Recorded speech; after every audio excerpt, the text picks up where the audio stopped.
অনুসন্ধান সাংবাদিকতায় সবার আগে সব সময়। গল্প নয় অপরাধের আড়ালে গল্প, সন্ত্রাস নয় সন্ত্রাসীদের শেকড়ের অনুসন্ধানে আমরাই। রাজধানী কদমতলীর জনতাবাগ এলাকায় তানভীর ফুড অ্যান্ড কনজ্যুমার তৈরি করছে সম্পূর্ণ নকল এবং ভেজাল খাদ্যদ্রব্য ট্যাং। অস্বাস্থ্যকর পরিবেশে কোনো নিয়মনীতি তোয়াক্কা না করেই তৈরি হচ্ছে ঘরোয়া পদ্ধতিতে এই ট্যাং।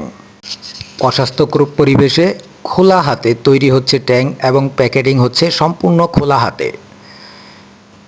খাদ্যদ্রব্যের নামে এই বিষ আমরা সকলেই কিনে খাচ্ছি ইফতার আইটেমে। এ বিষয়ে খাদ্যদ্রব্য নিয়ন্ত্রণ আইন এবং যথাযথ সংশ্লিষ্ট কর্তৃপক্ষের দৃষ্টি আকর্ষণ করছে।